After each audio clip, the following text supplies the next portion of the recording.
Mais uma vez eu quero, com alegria, saudar a todos com a paz do Senhor. Hoje estamos em mais um culto de Santa Ceia do Senhor. Mês passado estivemos na Vila Maranhão e hoje estamos aqui, pela graça de Deus, e também com os irmãos para celebrarmos a Ceia do Senhor.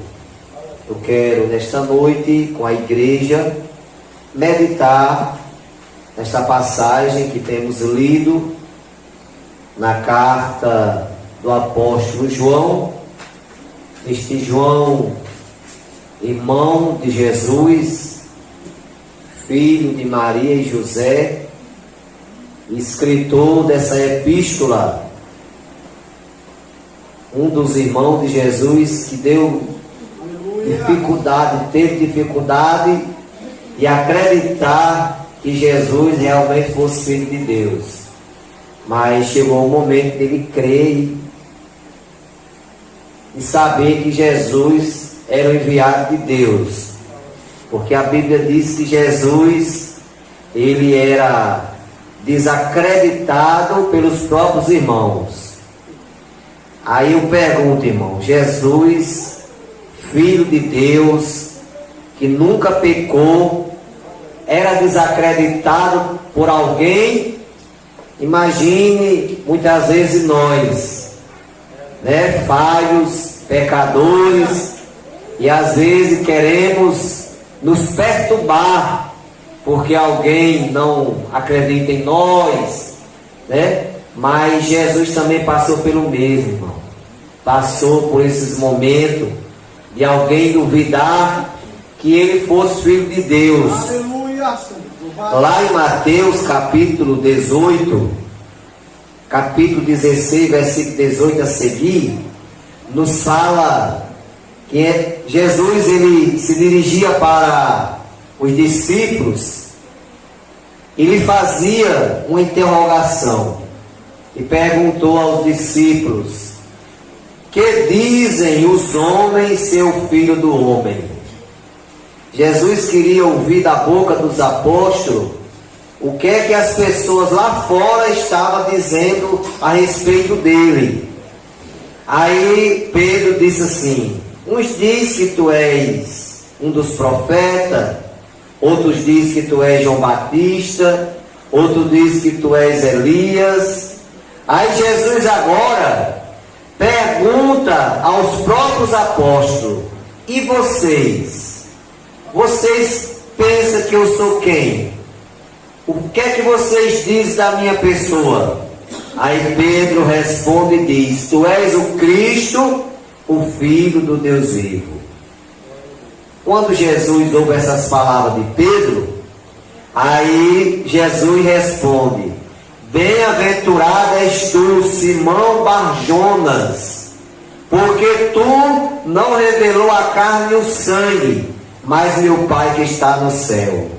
Eu também te digo que tu és Pedro, e sobre esta pedra edificarei a minha igreja, e as portas do inferno não prevalecerá contra ela. Aleluia. Aí tem pessoas aí, irmãos, ensinando algo totalmente errado, porque dizem eles aí que o fundamento da igreja é Pedro. Nunca foi, irmão. Quando Jesus falou: tu és Pedro, sobre esta pedra edificarei a minha igreja, foi a declaração de Pedro, quando Pedro falou: tu és o Cristo, o Filho do Deus vivo. Então a igreja é fundada em Cristo. O fundamento da igreja é Jesus. Irmão, porque se a igreja tivesse sido fundada em Pedro, a igreja já tinha se desfeito, já tinha sido derrotada. Por quê? Porque Pedro é um pecador assim como nós somos.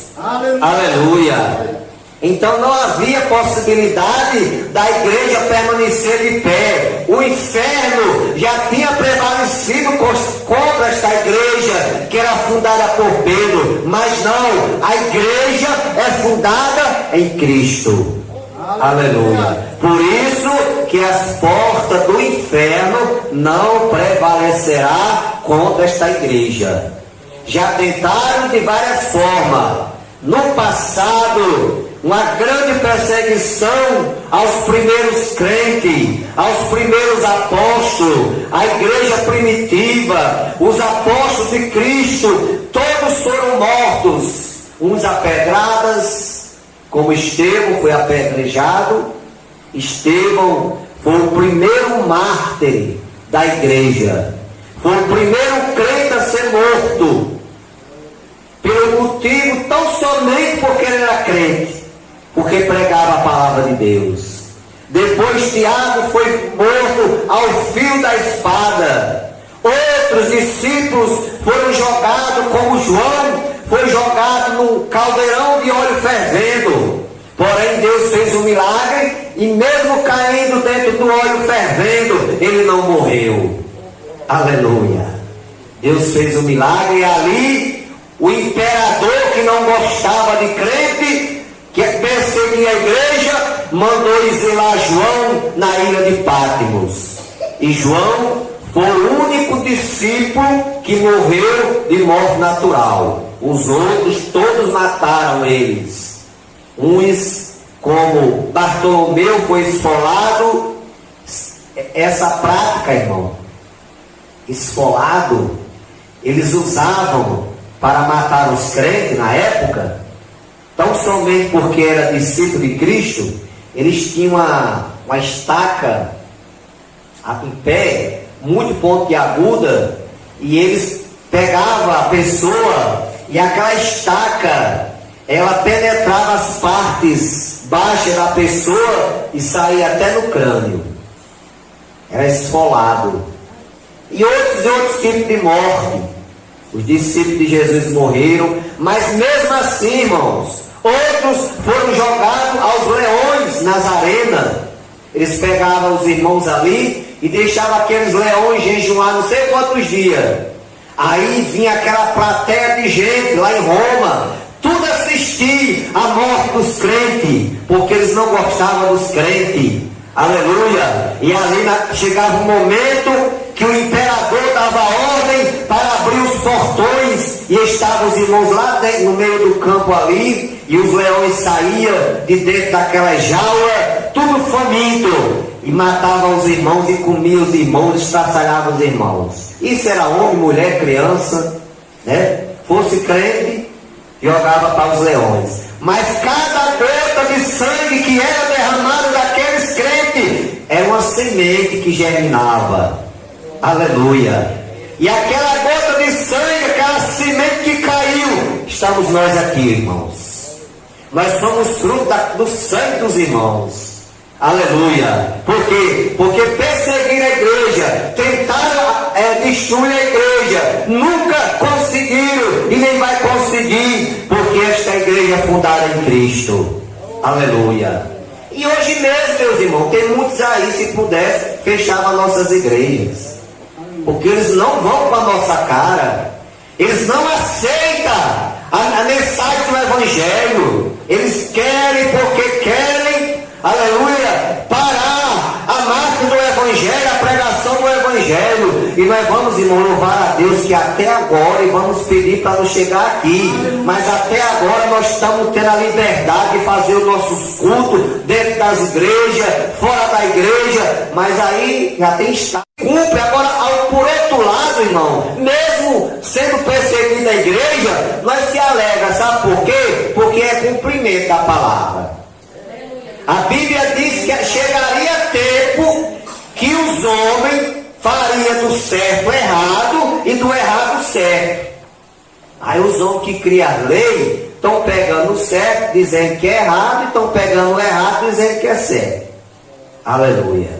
Mas vamos aqui, irmãos, continuar na presença de Deus, fazendo a obra do Senhor, orando, pedindo misericórdia por essas vidas que estão escravizadas aí fora no mundo, aleluia, que estão acorrentadas, que Deus é o mesmo que pode libertar, assim como nos libertou, aleluia. Agora, o que a igreja não pode, é aceitado o pecado.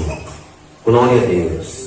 Porque a Bíblia diz que Deus ama o pecador, porém aborrece o pecado. Então nós amamos os pecadores, porém não podemos aceitar o pecado. Não podemos dizer que aquilo que está errado é certo. Não. Se é errado, se é pecado, irmão. Aonde for o lugar, a região, é pecado. Porque muitos já estão aí querendo remendar a Bíblia para agradar alguém. Aí diz, não, isso aqui era pecado, mas era 20 anos atrás. Isso aqui era pecado há 40 anos atrás. Agora deixou de ser pecado. Que conversa, irmão. Pecado sempre é pecado. Assim como Deus. Deus sempre é Deus. Deus nunca deixa de ser Deus. E pecado nunca deixa de ser pecado. É pecado toda a vida. Aleluia. E aqui, meus irmãos, estamos hoje para participar da ceia. João escreve e nos ensina: todo aquele que crê que Jesus é o Cristo é nascido de Deus. E todo aquele que ama ao que gerou, também ama ao que dele é nascido. Ou seja, João estava escrevendo para a igreja da época, e esta palavra também é para hoje, e ele ensina que todo aquele que crê que Jesus é o Cristo é nascido de Deus. Quando Jesus teve o diálogo com Nicodemos, lá em João capítulo 3, Jesus disse para Nicodemos: na verdade vos digo, que aquele que não nascer de novo não pode entrar no reino de Deus.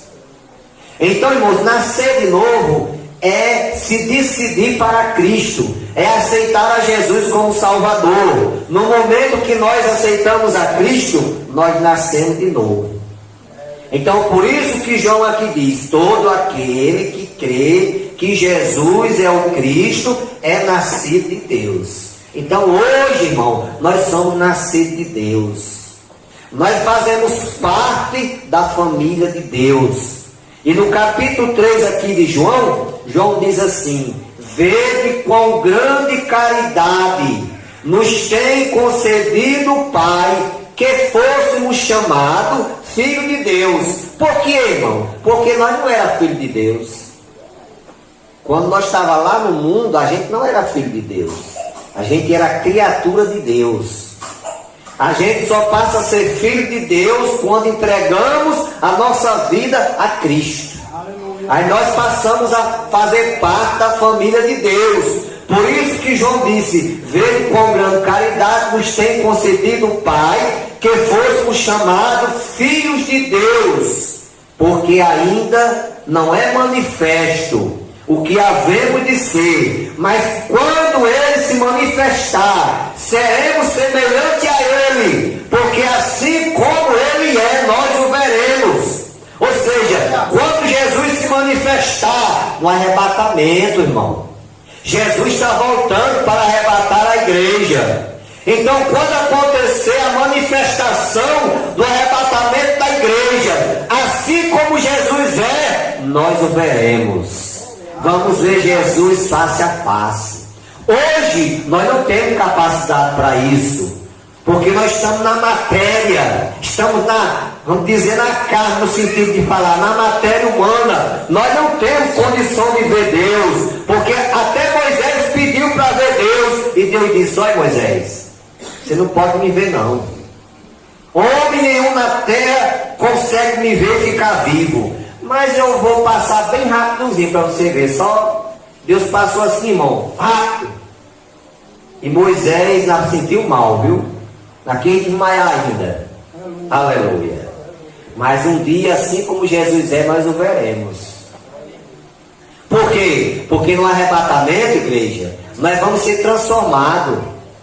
Paulo nos ensina que aquilo que é corruptível se revestirá da incorruptibilidade, e aquilo que é mortal se revestirá da imortalidade. Ou seja, essa carne velha que é corruptível será transformado em um corpo incorruptível. Aleluia. Um corpo incorruptível será transformado. Não é que a gente vai entrar no céu do jeito que estamos aqui, não. Nós vamos passar pelo processo de uma transformação. Paulo diz que a trombeta vai ser tocada. E os mortos que estão em Cristo mortos ressuscitarão primeiro. E nós que estivermos vivos seremos transformados e arrebatados juntamente com os que estão ressuscitados a encontrar o Senhor nos ares. E assim estaremos sempre com o Senhor. Aleluia. Então isso é uma coisa, irmão, que nós temos certeza que vai acontecer, porque está escrito na palavra. E Jesus disse: passará o céu e a terra, mas a sua palavra não há de passar. E Paulo escreve e diz que esta palavra é digna de toda aceitação. Então, irmão, vai acontecer a qualquer momento o arrebatamento da igreja. Já houve muitos acontecimentos no mundo que chamou a atenção de países, de outros lugares aí, de outros países. Mas o maior acontecimento que haverá na terra será o arrebatamento da igreja. Aleluia. Quando a igreja for arrebatada, vai ser o maior acontecimento que há na terra. Aí os irmãos imaginem, irmão, como os homens usados por Satanás, como eles são astutos. Eles estão criando lá nos Estados Unidos um OVNI, ou seja, um disco voador. Isso, irmão, já é um prenúncio. Porque muitos, quando aconteceu o arrebatamento, que os crentes desapareceram da terra, aí muitos vão dizer: foi um disco voador que levou. Aí lá nos Estados Unidos já construíram já um OVNI, ou seja, um disco voador. Já é um preparo do anticristo, irmão, para enganar as nações, para enganar o povo. Mas só que a igreja, ela vai subir para o céu, não é por disco voador não, irmão. É o arrebatamento, é Jesus que vem arrebatar a igreja. Aleluia. Ele vai descer até as nuvens, e das nuvens vai chamar a sua noiva, que é a igreja. Aleluia. E João aqui, irmão, continua: nisto conhecemos que amamos os filhos de Deus, quando amamos a Deus e guardamos os seus mandamentos. Porque esta é a caridade de Deus, que guardemos os seus mandamentos, e os seus mandamentos não são pesados. Tem gente, irmão, que diz: ah, eu não vou ser crente não, que é muito difícil. Bota maior dificuldade, né? Mas a palavra diz, irmão, que os mandamentos de Deus não são pesados. Tem gente que diz: não, não vou ser crente não, que eu fumo. Coloca logo o vício no meio, né? Eu fumo, eu bebo. Aí, irmão, meu pai incrédulo. Tá que nem diz o provérbio do nordestino: incrédulo de morrer enganchado. E, irmão, era uma caipora para fumar. Fumava que nem caipora. A gente morava no sertão, lá não tinha energia. Quando ele ia dormir, irmão, que lá usava-se lamparina, aí quando a gente ia dormir, apagava a lamparina, né? Aí debaixo da rede dele já tinha 5, 6 cigarros feitos na mão mesmo. Que antigamente tinha um brejeiro, né? E tinha aquele cigarro do fumo trevo. Talvez os novos não conheçam aí, não conheçam isso não. Mas eu, os irmãos, conhecem. Né? Irmão, toda vez que ele abriu os olhos, pegava o cigarro para fumar. Mas ele, incrédulo de morrer enganchado, irmão, ele mesmo quando decidiu deixar de fumar e deixou. Aí como é que uma pessoa se decide a servir a Deus e Deus não liberta essa pessoa, irmão? Liberta. É só querer, é ter força de vontade, irmão. Porque a Bíblia diz que os mandamentos de Deus não são pesados, irmão. É só a pessoa querer servir a Deus. Se a pessoa tomar atitude, tiver força de vontade, ele serve a Deus fielmente. Aleluia. Porque primeiramente, se ele está decidido de coração, Deus vai abençoar e vai ajudar e vai dar força para ele continuar sendo fiel a ele. Aleluia. Então a dificuldade muitas vezes quem coloca é o homem em servir a Deus. Mas os mandamentos do Senhor não são pesados, como diz João aqui. Porque todo aquele que é nascido de Deus vence o mundo. Ah, eu não vou ser crente não, que é muita tentação do mundo, é muita tentação. Mas se você serve a Deus e for fiel, você tem poder. Jesus lhe dá poder e autoridade para você vencer o mundo, para você vencer o pecado.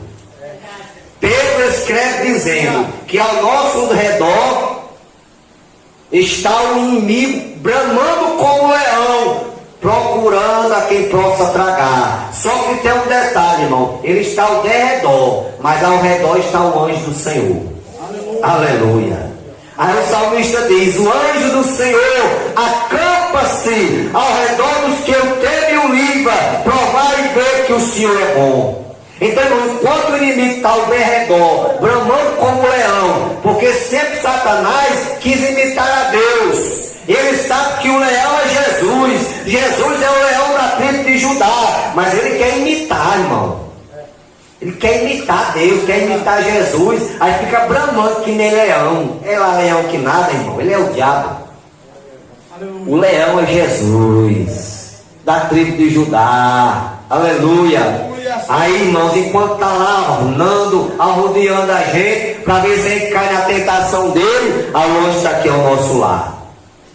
Ele só vai ter poder sobre o crente, irmão, se o crente der lugar.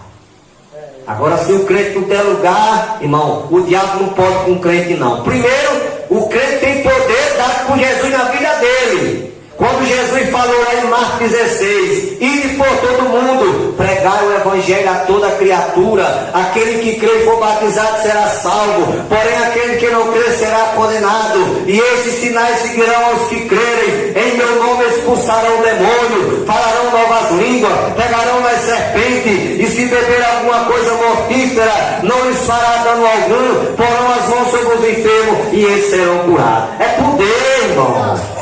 A igreja recebe esse poder de Deus. O crente na sua mão tem poder de Deus para expulsar demônio, para repreender a enfermidade, para orar e o milagre acontecer. É Jesus quem faz isso na vida do crente. Aleluia. Então, irmão, nós temos poder de Deus na nossa vida. Quem é que vence o mundo, senão aquele que crê que Jesus é o Filho de Deus? Então, para vencer o mundo, irmão, tem que acreditar que Jesus é Filho de Deus. Porque tem gente por aí que não acredita, não. Tem uns camaradas aí, irmão, tá até aparecendo aqui na Serra do Mel já, de muitos, sabe? Essa semana na Rio Grande ali estava cheio deles, que é os testemunhas de Jafica. Porque testemunhos de Jeová somos nós. Nós somos testemunhos de Jeová. Agora eles são testemunhos de Jafica, porque vão ficar na terra. E vão ficar, porque eles não querem ir para o céu. Eles dizem que para o céu só vai 144 mil.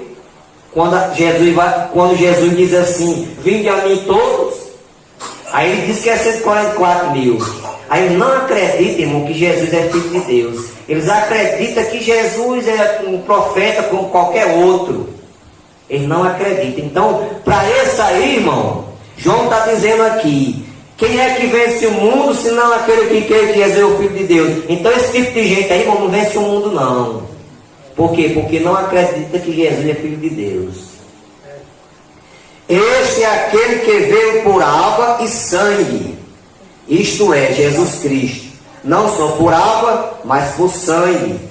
E o Espírito é o que testifica, porque o Espírito é a verdade. Quando João fala por água e por sangue, a água representa o batismo, porque Jesus ele foi batizado nas águas, né? Ele foi batizado nas águas. E o Espírito é o que testifica, ou seja, o Espírito Santo de Deus, que é a terceira pessoa da Santíssima Trindade. Pai, Filho e Espírito Santo. E os três são um. O Pai, Filho e Espírito Santo. E o Espírito Santo é a terceira pessoa da Santíssima Trindade. Quantas irmãs lê a Bíblia que tiver o nome Espírito com E maiúsculo, é Espírito Santo. Quando tiver Espírito com E minúsculo, é o Espírito do homem ou é um Espírito qualquer por aí? Aqui é o Espírito Santo. Porque três são os que testificam no céu: o Pai, a Palavra e o Espírito Santo. E esses três são um. Então tem três que testificam no céu: Papai, nosso Papai do céu, né? Deus. A Palavra, que é Jesus. Porque lá em João 1:1 diz assim: no princípio era o verbo estava com Deus, e o verbo era Deus. Tem uma tradução que diz assim: no princípio era a palavra estava com Deus, e a palavra era Deus. Que essa palavra, ou esse verbo, é Jesus. Jesus é a palavra, irmão. Jesus é o verbo vivo. Aleluia. Então, três testificam no céu: o Pai, a Palavra, que é Jesus, e o Espírito Santo. E esses três são um. Então João aqui nos ensina algo interessante, irmão, para nós meditarmos e sabermos que estamos, irmãos, protegidos pelo Pai, pelo Filho, pelo Espírito Santo. Agora o mais interessante: o Deus que nós servimos é onipresente. Está aqui, está ali, está acolá. Nesse momento, irmão, Deus está no céu. Jesus está à sua direita. Quem está conosco é o Espírito Santo.